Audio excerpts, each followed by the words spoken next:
Hello and welcome back to the ContenTable tutorial series. In today's episode, we're going to be talking about text extraction.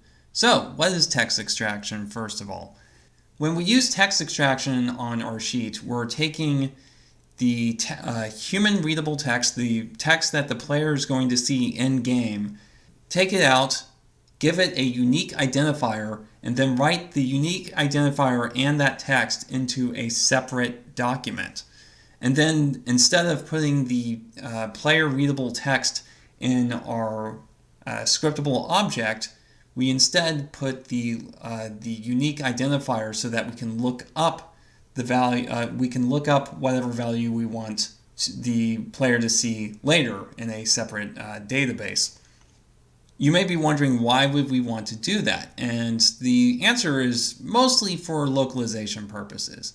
If you want your game to be playable in multiple languages, it's a lot easier to, instead of having the text stored in your scriptable object, having an ID for that text stored in your scriptable object, and then using that ID to look up what text to put on the screen. And depending on what your game's language settings are at that time, you can be putting English text up there, you can be putting German text up there, Japanese, Korean, whatever whatever languages your game supports. So, in ContenTable, the way we're going to do that is, if the field's type is a string, the isText field will be unlocked, and we can click this and toggle whether or not this should be text. We're going to mark this, the name, as text because different languages have different words for factory or barracks or whatever. And so right now, let me just show you what we have here. We have barracks. So when we serialize this, so the old value is going to be headquarters and barracks and so forth. Instead, it's going to be building underscore HQ/name. So there you have that. And if I click confirm, you can see that the name has been replaced with a unique identifier. And it takes a little while for this to show up, but if I refresh this, you can see we now have a separate document that has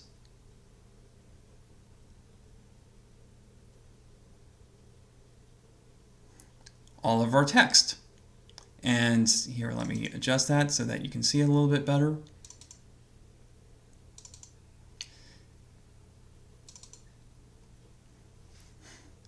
So this document here has a unique identifier, the text that the identifier is associated with, a context column that explains which sheet and which item and which field in that item this text comes from, and if you want, it also has a location column so that you can actually serialize this sheet as it is right now into a ContenTable compatible, a content object that is a text and key association, which maybe that's how you want to handle localization, maybe that's not, I leave that up to you, but the option is there for convenience sake. No, I don't. All right, so let's talk about a few other options. So here in settings, we have quite a few options that are for localization. So if I say text only, you'll see that the UI has changed here in the background, and any field that I have selected is going to be turned into, so let's just get rid of these. That might throw an error if I try to serialize that, but we're going to select all of these,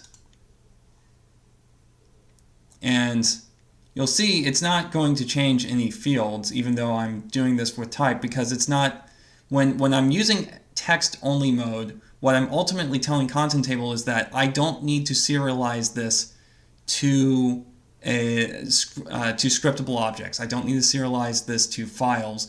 I just need you to take the text and put it in my text document. So if I confirm this, and then we check text again, you will see that you will see that now the type here has been added as well.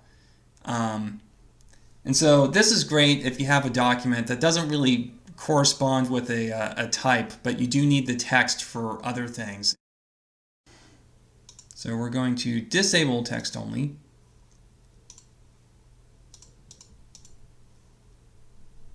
And let's talk about the other options. So we also have, of course, there's the text output file that determines where this is written to, which file the text is written to. All right, so let's talk about the text ID format. What the text ID format is this determines how the text ID that is going to be written, that's going to be generated for your text, how it's going to be set up and formatted. So by default, it is using the location. So the file building_barracks, that's the location, and then the name of the column. And you can see here that location and column are in curly braces, and that denotes them as variables. And there are 4 variables that are compatible with ContenTable. So you can use sheet. So if I wanted to, I could say sheet. You can use location. You can use column. So sheet is the name of the sheet that was taken from. Location is the name of the location associated with that, the file associated with that text. Whatever's in the location column, basically. Column is the name of the column that was taken from. And if you want to reflect instead the field in the actual scriptable object, on the code side, you can put field. And of course, they don't have to be separated by slashes. You can do whatever you want. You can do underscores, you can do hyphens, you can do nothing at all. And anything that appears outside the variables is just going to be like, if I wanted to append text ID in front of it and then hyphen, I could do that. And you see here it will just text ID hyphen building underscore HQ name ID. So if you don't like this particular format, you can use whatever format you want. So that's all there is to say about that. Thank you for watching, and I hope to see you in the next video.